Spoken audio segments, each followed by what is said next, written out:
Bora lá, nação, para as últimas notícias do Flamengo. Vamos aqui analisar a imprensa esportiva trazendo as últimas informações do Flamengo, falando sobre a preparação do Flamengo para a partida contra o Botafogo e também sobre a movimentação no mercado do Flamengo, que inclusive o Flamengo recebeu uma sondagem do Wolverhampton, time da Inglaterra, onde ofereceu 100 milhões pelo jogador Vitor Hugo. E nós vamos analisar nesse momento aqui a imprensa esportiva falando também sobre o clima do Flamengo para essa partida contra o Botafogo, que pode ser uma partida decisiva para o técnico Jorge Sampaoli, caso não tenha um bom resultado. Vamos aqui analisar nesse momento, mas já chega explodindo o dedo no like. Se você não está inscrito no canal, vai rapidinho, aperta o botão vermelho aqui embaixo, se inscreva e faça parte aqui do nosso canal, Meu Megão React, porque aqui é notícia e informação do Flamengo, tá bom? Vamos pro vídeo de hoje, vou deixar os créditos ao canal All Sports e ESPN, link na descrição. Bora para as notícias do Flamengo. Isso aqui é feio demais. Se isso aqui aconteceu, tá explicado tudinho. Se isso aqui foi verdade, e a gente confia na apuração dos jornalistas da ESPN, Pedro Ivo, Pedro Henrique Torres e Vinícius Ribeiro. Eles apuraram. Enche a tela aí, Pedrinho, enche a tela. Rapaz, depois do jogo, no intervalo do jogo, entre Flamengo e Fortaleza, que o Gabigol, o Flamengo venceu de 2-0, o Gabigol sentiu uma contusão por conta do gramado, rolou uma treta no vestiário, e segundo a apuração dos nossos colegas da ESPN, o Marco Braz, durante ali com sangue quente, falou: "Ô Gabigol, você quer gramado bom? Vai pra Premier League." E aí o Gabigol respondeu: "E você faz o que aqui?" E o Marco Braz replicou: "E você fez o que na Europa?" Gente, se isso foi verdade, acabou o decoro, acabou o respeito de profissional para profissional, de ser humano para ser humano, que é isso aqui. Essa tréplica aqui também é coisa de bar. E a segunda também do Gabi. Porque o Marco Braz tem função dele lá, foi campeão em 2019, pode estar num momento conturbado, o Gabigol também tem todo o seu mérito. Se chegou nesse ponto aqui, na frente de todo mundo aos berros no vestiário, e de novo, uma apuração dos meninos da ESPN, do Pedro Ivo, Pedro Torres e Vinícius Ribeiro. Pedro Torres e o Vinícius Ribeiro. Isso. E eles não têm razão nenhuma para inventar. Não, e são jornalistas sérios. Conheço, trabalhei com o Vinícius na Fox, era do site da Fox, foi pra ESPN. Ah, o Vinícius, sei quem é, trabalhamos lá. Tem muito, sabe muito. Atirson, você conhece o Flamengo melhor que todos nós aqui. Se isso aqui aconteceu, eu nunca vi nesse tom de discussão, eu nunca vi. Não.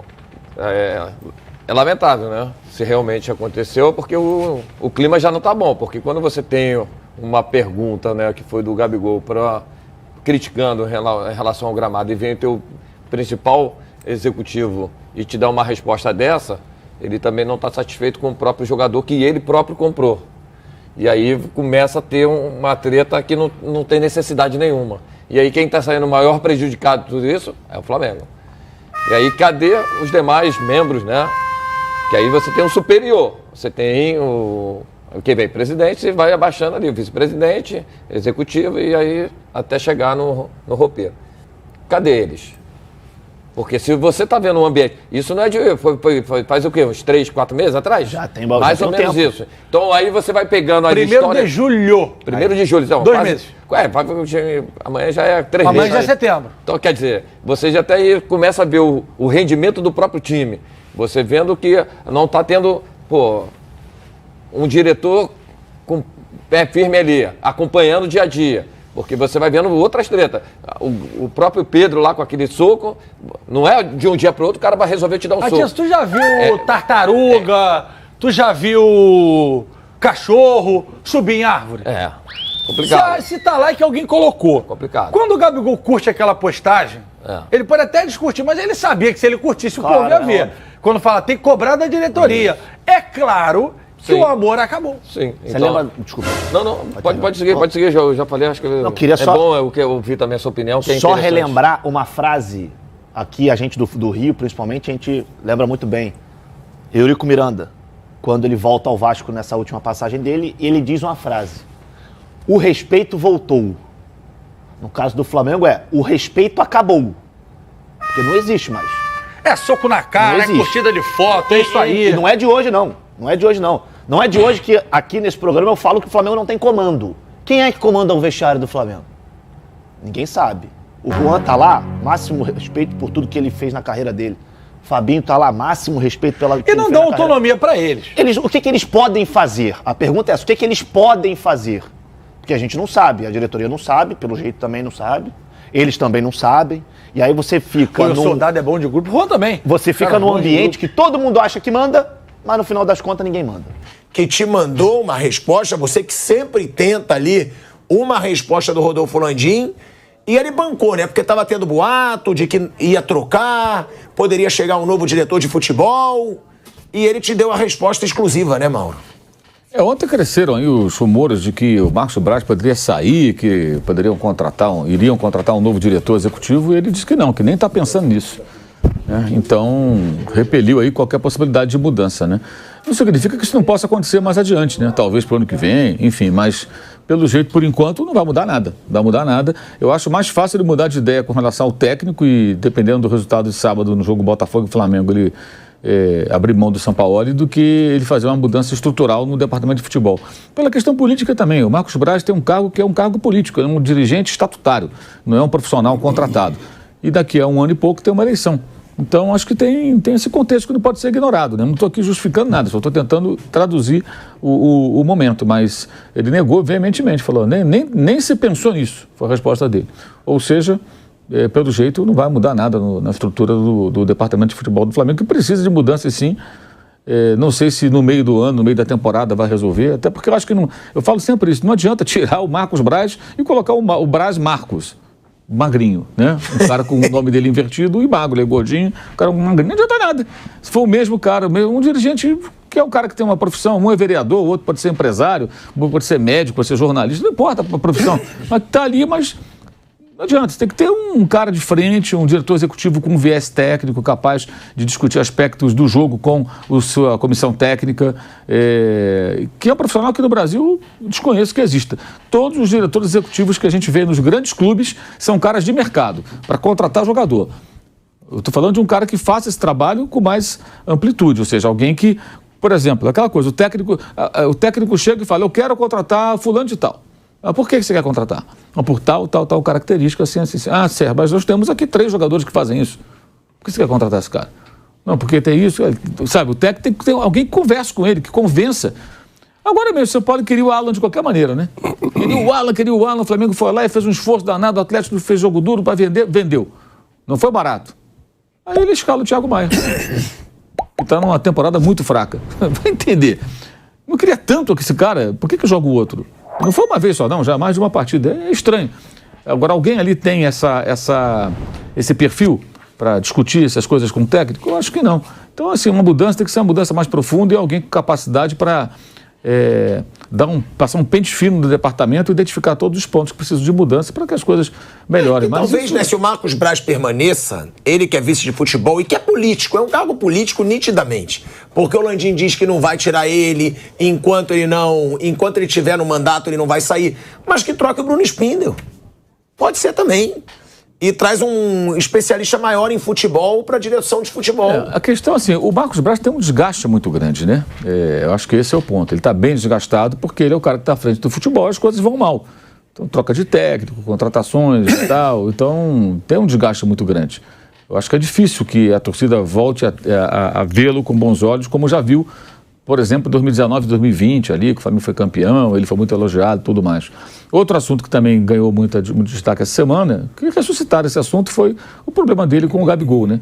Que foi no começo de julho, já tem 2 meses a fazer. Mas teve o Gabigol curtindo também declarações questionando ele, o Spindel e o Landim, né? Essa é uma outra questão, mas assim, ontem voltou a história porque os dois não se falam desde então. Também recebi essa informação há alguns dias de que desde aquela discussão, o Gabigol e o Marcos Braz quase não se falam, que também eu acho que, para mim, eu acho que é pouco relevante. O Gabigol não tem que tomar café com o Marcos Braz, nem ser amigo dele, tem que ir lá jogar. O Marcos Braz tem que ser o chefe do departamento, né? O vice-futebol, não que está à frente. Então, amadura, profissional, ele que tem que tomar as decisões. E no episódio em questão, aí ontem, acho que foi a ESPN que reproduziu no seu site lá um diálogo, meio bizarro, que aí tem um erro do dirigente, né? que ele teria reclamado do gramado, o jogador, e aí a resposta do Braz teria sido: quer gramado bom, vou jogar na Premier League. Não tem que fazer isso. O Flamengo tem que oferecer um gramado bom para os seus jogadores. Não é o Marcos Braz que cuida do campo, é verdade, mas ele representa o clube que tem que se preocupar com isso. Essa resposta não tem cabimento, né? Quer gramado bom, vai... É como se, sei lá, o cara é motorista de ônibus, o ônibus está ruim, você quer pegar um ônibus bom, com freio, com segurança, estabilidade, vai para a empresa tal. Não, a empresa tem que dar ao profissional condições de trabalhar. O campo é o ambiente de trabalho do atleta. Mas isso acontece também por conta de uma reação também do Gabriel também equivocada. Que ele, segundo se comentou à época, teria reclamado com veemência, aí tudo bem, o cara tá pé da vida, você que machuquei, essa gramada da porcaria e tal. Eu acho que até é normal o rompante do cara. A indignação por se machucar, na visão dele, por conta do mau estado do piso. Mas ele queria ir embora, foi o que se comentou à época, que ele queria ir embora. E aí o médico fala para ele: não, você não pode ir embora, tem um exame antidoping que vai ter um sorteio. Se você for sorteado e você não estiver no estádio, olha o problema, caracteriza doping, porque você não recolheu o material, então os caras vão... Então tá dopado.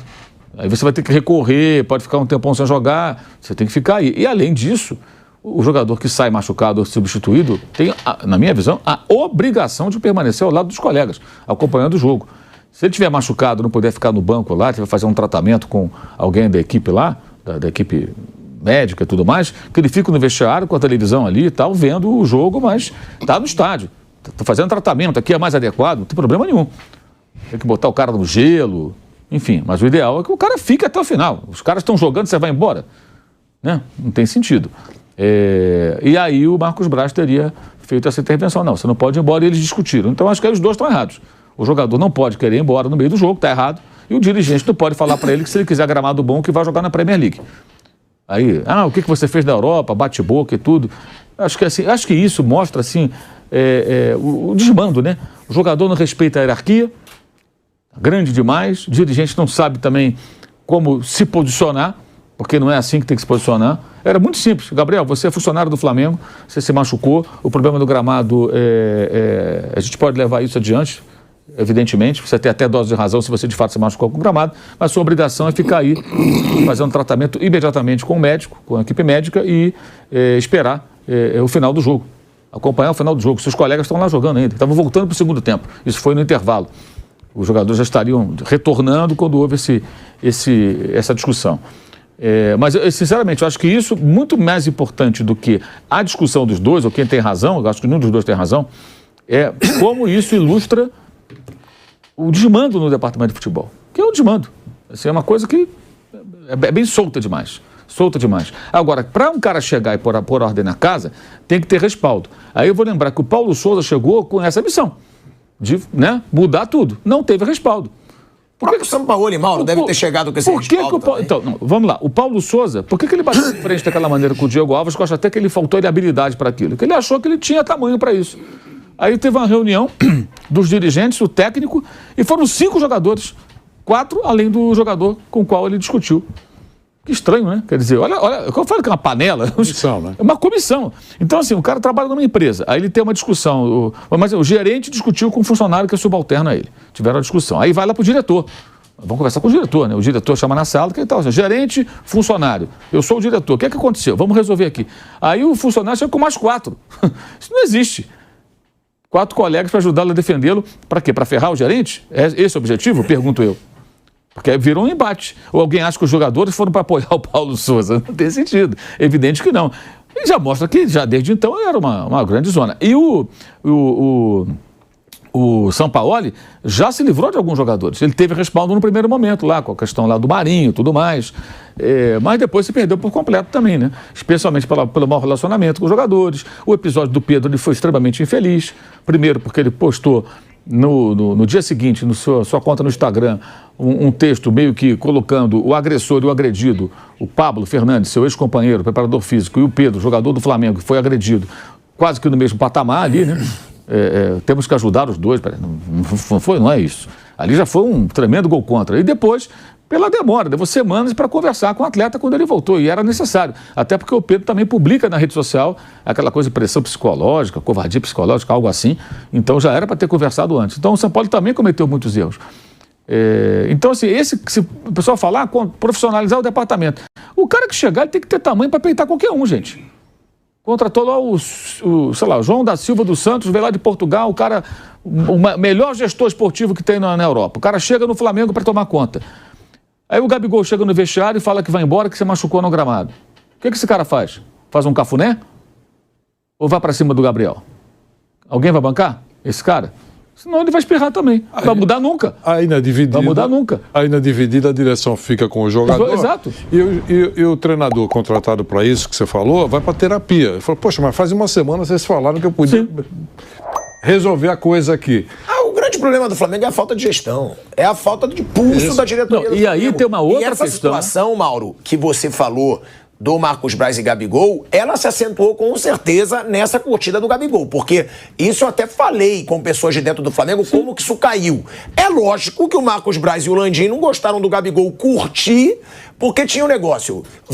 Organizadas confirmam protesto no aniversário do Gabigol. Aí algum torcedor comentou em cima. Protestar na festa do Gabigol, ok. Protestar contra Spindel, Braz e Landim, nada, beleza. E o Gabigol curtiu. Ou seja, ele deixa claro. Por que ninguém protesta contra a diretoria e querem protestar contra mim? Por que faz isso? O jogador se sente maior do que qualquer um lá dentro. Não tem ninguém com coragem para falar, cara... Primeira coisa, assim, aí tem uma outra coisa também. Parte da torcida, ela reverencia o jogador de uma maneira que parece que o jogador faz um favor ao clube. Gabriel não faz favor nenhum pro Flamengo. Ele está na história do clube, ele deu várias alegrias à torcida, agora ele é funcionário do Flamengo, ele recebe um alto salário, ele tem obrigações para com o clube e o que ele faz é o trabalho dele. É o trabalho dele. Então, ele tem que cumprir também as regras que existem ali dentro. E não é verdade que a torcida não proteste contra Braz, Landim e Spindel, especialmente Braz e Landim. Protesta há muito tempo, há mais de um ano. Eles são xingados do Maracanã, todo jogo praticamente. Você já ouviu, já ouvi. Sim. Levam faixa. Tem torcida organizada que leva a faixa lá e coloca lá, estamos aqui pelo manto, não por vocês, não sei o quê, diretoria incompetente. Todo jogo. Todo jogo. Não só avulsos, como torcedores organizados. Há protestos regulares contra a diretoria, especialmente Rodolfo Landim e Marcos Braz. Então, quando alguém diz, protesta contra... Eu acho ridículo protestar na festa do Gabriel. Quer protestar contra o jogador pela atuação, vai a ele no campo lá, jogou nada, vai embora. O direito do cara que comprou o ingresso. Na festa não tinha que ninguém lá, aqueles caras são os panacas. Não tinha nada que fazer aquilo. Se tinham razão, perderam, né? Nesse embate. Mas era esperado. Sim. Não deveriam ir, mas era esperado. E foram o quê? Uns 20, 30 caras ali para tentar aparecer, sei lá, para que aquilo. Mas protestos acontecem contra os dirigentes. Sim, já teve na porta do CT protesto. Então vendem uma narrativa, é a mesma coisa. De vez em quando você está criticando o jogador que jogou mal, mas não critica o dirigente. Porra, a gente critica a gente todo dia aqui. Todo dia. Todo dia. Todo dia. Então vem cá, como é que é isso? Quer dizer, o maluco pega, faz um recorte do que lhe convém para dizer que o jornalista não critica. Critica sim. A gente critica sempre aqui. O que eu faço ressalva é, não pensem que a cura desse mal é tirar apenas o Marcos Braz. É algo maior. Eu estou tentando ser bem didático aqui. Tira o Marcos Braz, bota um outro cara, não resolve nada. Bota um profissional, um cara bom, ele vai conseguir mexer nesse vespeiro e mudar isso tudo? Porque eles permitiram chegar a esse ponto. Chegasse a esse ponto. Esse que é o detalhe. Então tem jogador que fica grande demais. E aí você vê. O Gabigol fez uma coisa nesse último jogo. Mauro, agora. Eu só vou para um break rapidinho na Rádio Jovem Pan. Seguimos no YouTube. Ele fez um gesto agora nesse último jogo que se tivesse ali comando, alguém já teria chamado ele para conversar. De mostrar o... Ele sai do campo, aí tem uma divisão. Alguns torcedores vão, outros aplaudem, né? Ele jogou mal. Jogo do Internacional, né? 0-0. Ele está saindo, vai entrar o Pedro. Aí ele vai e retribui aplauso. Até aí tudo bem. Vocês que estão me aplaudindo, não aplaudem, estão vaiando também, tudo bem, é do jogo, vão embora. Aí quando ele chega mais perto da torcida, ele começa a apontar o pet de campeão. Vem cá. Quando ele faz isso para a torcida, como fez do Atlético Paranaense, eu acho que, ok, a torcida adversária está xingando o cara, provocando o cara, ele retribui a provocação. Está aqui, eu fui campeão em cima de vocês, aqui, mostra a tatuagem na coxa, né? Taça Libertadores, eu ganhei em cima de vocês, eu fiz o gol do título, um abraço. Aí é uma troca de farpas entre a torcida rival. Agora, quando a torcida do seu time está insatisfeita com o seu comportamento em campo, sua atuação, a melhor coisa é fazer, e estava vaiando, não estava nem xingando, jogando nada nele. É um direito, o cara tem que saber conviver com isso, é jogador, vai ser só aplaudido. E tá mal mesmo, tá na pior fase dele no clube. Aí ele vai e mostra o pet de campeão, como se... Não, peraí. Você é pago para isso, cara. E outra coisa, o torcedor que está reagindo dessa maneira, ele está mandando o seguinte recado: nós não estamos satisfeitos. O que ganhamos no ano passado não é o bastante, a gente quer ganhar mais. E para isso nós temos um time caro, com jogadores caros como você. Então não tem que mostrar pet para ninguém. Eu acho que isso aí é o cara se achar maior que a torcida, maior que tudo. Agora, a culpa não é do Gabriel. A culpa é de quem permite. A culpa é do Landim, é do Marcos Braz, é de todos que permitem que a coisa chegue a esse ponto. Ô, Mauro, eu tenho uma outra observação para fazer em cima disso que você tá falando. Culpa maior, quero dizer. Porque já falaram, inclusive meu nome, o seu também, eu tô cagando, né? Porque eu falo o que eu penso, eu sei que você também, todo mundo que tá aqui. Quando questiona a festa do Gabigol, estão incentivando a violência. Ninguém tá incentivando a violência. Só faltava a gente não poder criticar a festa do Gabigol. Pra mim, o Gabigol mostrar pra torcida quando tá sendo vaiado, incentiva muito mais a violência do que a imprensa. Mas aí ninguém fala, porque as pessoas têm medo de falar. Quando o Gabigol sai vaiado e faz assim pra torcida, olha aqui o que eu conquistei, ó, cala a boca. Ele tá deixando claro, cala a boca, eu posso, não sei o quê. Sabe por que ele incentiva muito mais a violência do que quem questiona a festa do Gabigol. Sabe por que ele conquistou esses títulos? Porque ele joga num clube que tem muita torcida, arrecada muito dinheiro, paga ele muito bem e contrata para jogar junto com ele vários jogadores de um nível acima da média do futebol brasileiro. E esse clube consegue fazer isso tudo, né? Contratar esses jogadores, pagar bem a ele e aos demais. Sabe por quê? Porque tem esse cara para quem ele está mostrando o pet de campeão. Se ele jogasse num clube pequeno, sem torcida, não tivesse ninguém ali, né? Não teria esses jogadores ao seu redor para ajudá-lo, né, a ganhar o título, porque ele não ganha sozinho, evidentemente. Mas, repito, eu acho que ele está errado, mas a culpa maior para mim é de quem comanda, porque permite que chegue a esse ponto. Permitiram que chegasse a esse ponto. E isso acho que reflete muita brodagem, sabe? O jogador não... Muitas vezes o jogador acha que o dirigente é um amigo, não tem que ser amigo, cara. O dirigente tem que ser amigo do jogador, tem que tá com distância e com respeito. Respeito profissional, respeito pessoal. Mas com uma hierarquia. Tem uma hierarquia. A hierarquia é o clube. Isso, você vê. É por isso que a gente comentou também aqui o caso do Arrascaeta. O cara foi eliminado da Copa Libertadores, aí 2 semanas depois o cara vai no programa para dançar e cantar. Tem clima para isso? O Flamengo consegue criar suas próprias crises, assim, de uma forma realmente de dar inveja aos melhores roteiristas de novela por aí. Só antes de qualquer coisa, de um comentário sério, Renato, você tem que entender que a união Palmeiras e Flamengo, que vai ser colocada à prova lá na final da Copa do Brasil, começa nesse sábado agora. Todos os palmeirenses estão torcendo aí para o seu Flamengo ganhar do Botafogo. Então, que fique claro que dessa vez a união Palmeiras e Flamengo já passa por seu primeiro episódio. Mas sobre todas essas crises, essa questão de comando técnico, essa troca, eu acho que o Flamengo tem que se preocupar primeiro em profissionalizar esse ambiente. Isso é uma questão que eu já falo há algum tempo. Claro que o Flamengo tem vencido, mas a gente vê que vence muito pela qualidade dos seus jogadores e não por um projeto esportivo, por uma questão de ambiente e tudo mais. Se a gente vai comparar tecnicamente, por exemplo, os jogadores do Flamengo com qualquer outro time do Brasil, o Flamengo deveria estar ganhando tudo, ou então, no mínimo, ser vice-campeão de tudo, porque os caras têm os melhores jogadores, praticamente, né, os melhores jogadores em cada posição, tem de longe o maior orçamento, então deveria, não poderia ter um ambiente desse jeito que tem hoje, de que um cara que está lá, que não é o diretor de futebol profissional mesmo, que profissionaliza o ambiente, que troca de técnico a cada 5, 6 meses, ou às vezes a cada 3 semanas. Tem muita coisa errada num ambiente tão poderoso quanto é esse Flamengo, aí com tanta grana, com tanto jogador bom. Aí o Renato falou agora do Galhardo. Eu já não sei se o Galhardo chega lá, se os caras vão respeitar, se de repente o Galhardo fala, olha, eu quero jogar com o Pedro de titular e o Gabigol no banco, se o Gabigol vai aceitar, porque não tem esse ambiente profissional, não tem esse lugar que você olha e fala, ó, vão aceitar a ordem do chefe, vão encarar na boa aqui. E aí o exemplo, claro, tem vários outros exemplos, mas o exemplo que a gente tem dado nas últimas vezes, na comparação, é esse Palmeiras e Flamengo, porque os dois times têm lutado por vários títulos, né, fazem finais e tudo mais. Por exemplo, o Abel, assim que chegou no Palmeiras, e depois que o Dudu voltou do Catar no empréstimo, eles meio que bateram uma cabecinha ali. Dudu, você vai voltar para marcar, você não vai jogar todo jogo. Nesse ano, antes da lesão, o Dudu tinha ficado 4, 5 jogos nos 90 minutos, em todos os outros foi substituído. Dudu vira e mexe, saía bravo, mas o comando era sempre mantido, porque, primeiro, o Abel tem o respeito do grupo? Sim, tem o respeito do grupo, mas o Palmeiras tem um sistema, tem um projeto, tem uma questão esportiva que mesmo mudando de presidente, esse projeto continua. Se o Flamengo conseguisse reproduzir isso, aí aquela brincadeira do acabou a competitividade estaria em prática, porque se o Flamengo tivesse um ambiente profissional, num lugar com um diretor que controla o ambiente, com um treinador que, embora não precisa ter 100% do apoio, é normal que o jogador vai ficar bravo porque não joga, o outro vai ser substituído, sempre vai ter uma faísquinha ali ou aqui, mas é normal que isso aconteça. A grande diferença é que num lugar isso é controlado e no outro vira um incêndio. No Flamengo, vira um baita de um problema. Já teve murro no vestiário, teve briga de dirigente com o jogador, preparador físico, é tudo muito complicado, tudo muito novela.